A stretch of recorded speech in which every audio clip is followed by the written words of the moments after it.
O objetivo dessa aula é a gente entender a definição e a demonstração do Teorema de Tales, né? A parte 2. Então, título da aula, Teorema de Tales, demonstração. Nesta parte 2, a gente vai ver aqui um segundo caso. Um segundo derivado aqui da demonstração deste lindo Teorema de Tales, certo? Então, ó, de novo, como eu sempre costumo falar, se atentem aos símbolos e às palavras diferentes que a gente usa aqui, tá? Porque como eu disse, essas demonstrações são demonstrações geométricas, não são demonstrações que a gente faz um monte de conta, né? Ó, então, todas as coisas que a gente tira, ó, é sempre a partir de desenhos, né? Ó, é sempre a partir de desenhos. Então, por favor, prestem atenção aí nos desenhos, tá? E nas coisas que eu vou falar, nas palavras diferentes, porque é necessário para o entendimento de vocês, tá? Então, esse é o segundo caso, né? Que eu deixei aqui para fazer na parte 2, porque na parte 1 não tinha espaço. E mesmo se tivesse espaço, ia ficar muito longo, né? E eu não gosto de ficar fazendo vídeos muito longos. Olha lá, segundo caso. Considerando um feixe de retas paralelas R, S e T, que divide duas transversais U e V de maneira que o segmento AB e o segmento BC tenham medidas racionais, o que significa ter medidas racionais? Significa ter medidas na forma A sobre B, né? Eu escrever as medidas na forma de fração, né? Um número racional. Só que a gente tem que lembrar que o número racional também pode ser natural e inteiro, né? Então, aí vamos demonstrar que o lado AB é proporcional ao BC, assim como o DE é proporcional ao EF. Então aqui eu tenho a imagem, ó. Aqui eu tenho a imagem, né? E a gente consegue visualizar, né, bem isso. Olha só, aqui eu tenho o AB, que é esse lado aqui. Aqui o BC, ó, é essa parte aqui de baixo. Então eu tô falando que o AB é proporcional ao BC. Assim como o DE, que é esse segmento aqui, ó, ele é proporcional ao EF, que é esse outro segmento aqui. Né? E aqui são as retas transversais AU e AV, que cortam, né, transversalmente as retas R, S e T. E aquela notação de paralelo, né? Ó, a gente sempre tem que falar. A reta R é paralela à reta S, que é paralela à reta T. Então aqui eu estou querendo dizer que todas as retas são paralelas, certo? Aí, olha só o que a gente vai fazer. Olha só o que a gente vai fazer. Dividindo o segmento AB em M partes de medida, P, né, sendo AB igual a M partes de P. Então, o segmento AB, ele vale M partes do segmento P. Né? Eu dividi o AB em M partes de P. E o segmento BC em N partes de medida P. Então, vai ser o segmento BC é igual a N partes de medida P. Olha só como é que vai ficar isso. O desenho que eu tinha era esse. Então, eu dividi o segmento AB em M partes. Então, ó, o segmento AB, né, o lado AB aqui, eu dividi em M partes de P. Então, ó, eu cortei mesmo, ó, eu dividi mesmo o segmento, ó, em M partes de P. Já o segmento BC, ó, o segmento BC, que é este segmento aqui, ó, eu dividi ele em N partes de P, certo? Em N partes de P.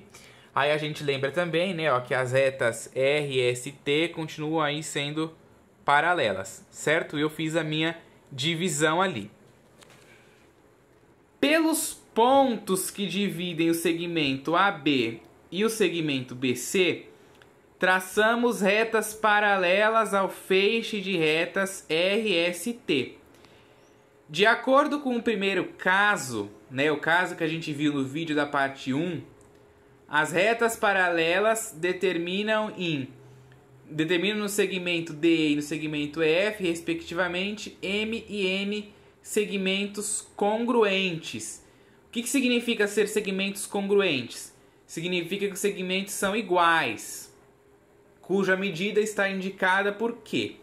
Então, ó, eu peguei ali o meu desenho, né, ó, antes eu tinha dividido em M partes de P o segmento AB e o segmento BC, que é esse daqui, eu dividi em N partes. Aí eu tracei essas retas paralelas às retas R, S e T, né, exatamente nos pontos que eu tinha traçado lá, certo? Ó, então aqui as medidas, né, valem Q, né, aqui ó, cujas medidas está indicada por Q. Então eu indiquei aqui, essa medida vale Q, todas as medidas valem Q, né, porque são congruentes, né, são iguais, ó. MN segmentos congruentes, então significa que são segmentos iguais. Então por isso que eu falo também que é interessante a gente saber, né, a diferença não, né, saber o significado dessas palavras. Congruentes, paralelas, transversais, né? Aqui a gente consegue entender o que é uma coisa transversal porque você está vendo, né? Mas quando você encontra essas coisas em definições de literaturas que não tem desenhos e tal, fica um pouco mais complicado, né? Então por isso que aqui a gente tem que tentar deixar mais ilustrativo possível, né? Até porque a demonstração é uma demonstração geométrica. Então a gente tem que mostrar as coisas de fato nos desenhos, tá?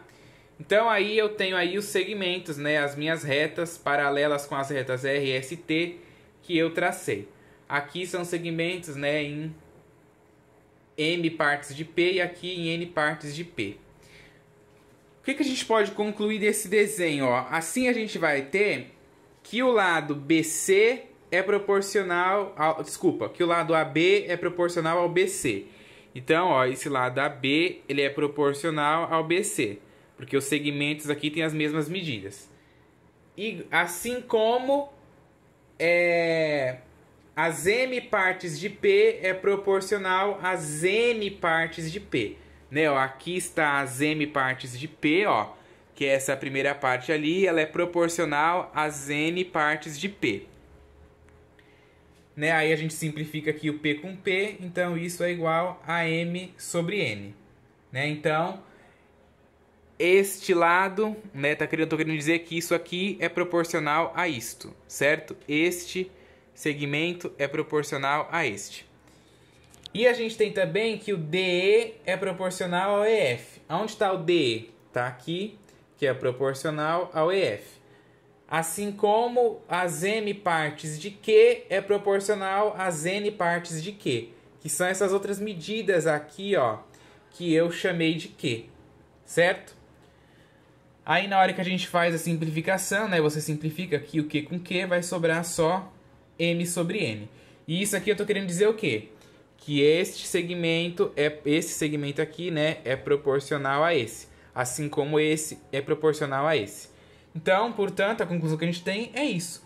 Que o AB é proporcional ao BC, né, ó, o AB é proporcional ao BC, assim como o DE é proporcional ao EF. O DE é proporcional ao EF, assim como o M é proporcional ao N, que é essa medida aqui, ó. O M, né, ó, esse daqui é proporcional ao N. Então, vimos, né, que de fato, né, conseguimos provar aí, tanto na parte 1, né, que foi o primeiro caso, como nessa parte 2, que este segmento é proporcional a este, e que este segmento é igual a este, e que este segmento é igual a este, né? E que esse segmento é proporcional a esse é igual a esse, e esse é igual a esse, certo? Então aí nos exercícios, né, conforme a gente for fazendo, a gente vai ter os valores do segmento, aí a gente vai poder falar que o segmento AB é igual ao DE, assim como o BC é igual ao EF, certo? A gente vai poder falar isso porque a gente de fato provou, né? A gente provou geometricamente, né? Vocês deu para ver que é uma demonstração mais simples, né? Menos robusta. Acredito que seria até mais fácil de entender que quando a gente faz aquelas demonstrações algébricas, né? Que é aquela sopa de números e letrinhas. Essas demonstrações geométricas são demonstrações aí um pouco mais fáceis. Então a gente consegue ver, né? Que de fato aquilo que o Teorema de Tales diz é verdade, né? Se você voltar lá no Teorema de Tales e você ler, né, eu coloquei a definição do Teorema de Tales lá no primeiro vídeo, né, que o Teorema de Tales fala. Se duas retas transversais são cortadas por um feixe de retas paralelas, então a razão entre quaisquer dois segmentos determinados em uma das transversais é igual à razão entre segmentos correspondentes da outra transversal. Então, ó, esse segmento é proporcional a esse segmento. Esse segmento dessa transversal é proporcional a esse segmento. E esse segmento é proporcional a esse segmento. Conseguimos provar que de fato é isso. Então, de fato, né, o Teorema de Tales aí está correto em sua afirmação. Ok?